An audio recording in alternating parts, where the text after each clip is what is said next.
Kingdom of Naples, a powerful and complex state that ruled over southern Italy for centuries. Imagine a time from the 13th to the early 19th century, where Naples played a huge role in European power struggles, alliances, and conflicts.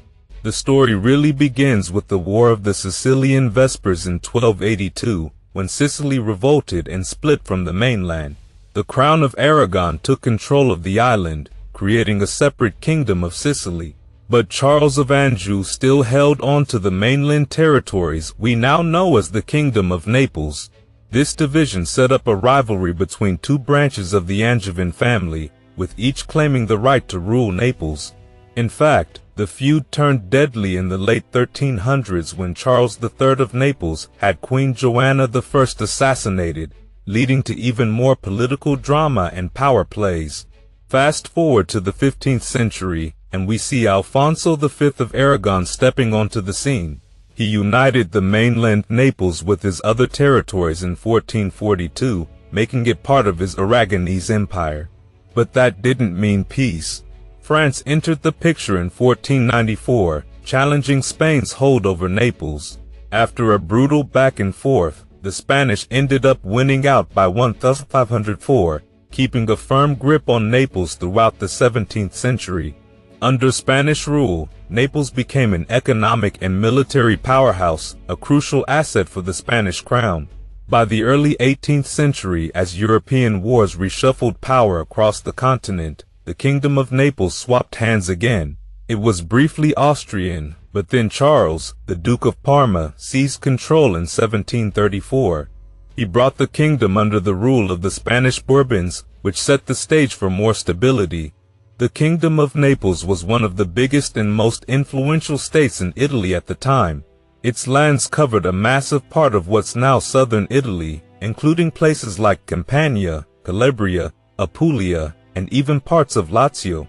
However, officially, Naples was still referred to as the Kingdom of Sicily, a legacy from when it was part of the larger Norman-ruled Kingdom of Sicily. This name split between the two regions after the Sicilian Vespers, with locals calling the mainland Naples, or Regno di Napoli, to make it easier to differentiate.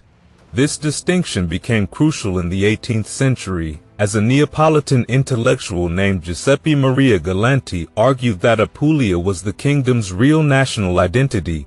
By then, Sicily and Naples had grown so distinct that they weren't even considered part of one larger kingdom anymore. It wasn't until 1816 that Naples and Sicily were formally unified into what became known as the Kingdom of the Two Sicilies. It's a fascinating story of alliances, rivalries, and the powerful kingdoms of medieval Italy. Starting with the Normans in the 12th century, who united southern Italy and Sicily, and going through centuries of Angevin, Aragonese, and Bourbon rule, the Kingdom of Naples was always a key player in the Italian and European power game. And the Kingdom of Naples didn't have it easy in the late 1400s. After Charles VIII of France managed to oust Alfonso II in 1495, Ferdinand of Aragon stepped in to help his cousin's son, Ferentino, reclaim the throne. Unfortunately, Ferentino's rule was short-lived, and after he died in 1496, his uncle, Frederick IV, took over. But the French weren't done. Louis XII of France, Charles VIII's successor, still wanted Naples, and in 1501 he occupied the kingdom, even agreeing to split it with Ferdinand of Aragon. Yet, things quickly soured between them. In no time, they were back at war. Spain's skilled commander Gonzalo Fernández de Cordova led a strong campaign, forcing the French out by 1004. After that, Naples officially became part of the Aragonese Empire, and Spain claimed the title of the Kingdom of Naples, cementing its control. This tug-of-war between France and Spain went on for decades, but by 1559, France finally let go of its claim to Naples under the Treaty of Cateau-Cambrésis. From there, Naples, now fully Spanish territory, became one of the crown jewels of the Spanish Empire, packed with resources and wealth.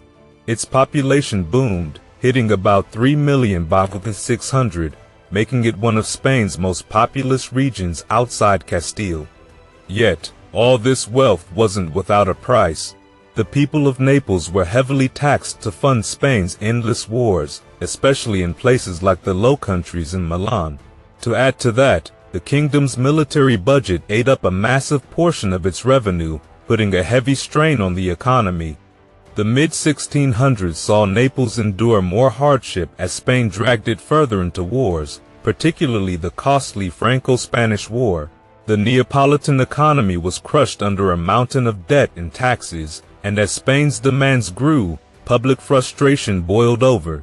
In 1647, this tension erupted into a full-blown rebellion, and with a little French support, the people of Naples briefly established the Neapolitan Republic. But it didn't last. Spanish forces swiftly put an end to the revolt that same year. The early 18th century brought another shift in power. After the War of the Spanish Succession, Naples landed in Austrian hands in 1714 under the Treaty of Rastatt. The Austrian Habsburgs didn't hold on to it long though. During the War of the Polish Succession, Charles, Duke of Parma, seized Naples and Sicily, claiming the throne in 1735 as a member of the Spanish Bourbon family. When he inherited the Spanish crown in 1759, Charles passed Naples and Sicily to his younger son, Ferdinand IV. Ferdinand, a staunch opponent of the French Revolution, tried to keep the revolutionary forces at bay, but was ultimately forced to flee to Sicily when the French armies advanced on Naples. They even established a short-lived Parthenopean republic in 1799, but a counter-revolution supported by the locals brought Ferdinand back to power. However, things heated up again when Ferdinand joined the Third Coalition against Napoleon. After a string of defeats, Napoleon installed his brother, Joseph Bonaparte, as King of Naples in 1806, only for him to be replaced by Napoleon's sister Caroline and her husband, Joachim Murat, in 1808. Murat's rule lasted until Napoleon's fall in 1814, but he tried to hold on to Naples by negotiating with Austria. When Napoleon briefly returned during the 100 Days, Murat sided with him, rallying Italian nationalists in a last-ditch effort to save his throne. However, Austrian forces crushed Murat's army at the Battle of Tolentino, forcing him into exile and eventually execution. With Murat gone, Ferdinand IV returned to Naples, and in 1816 he formally unified Naples and Sicily as the Kingdom of the Two Sicilies.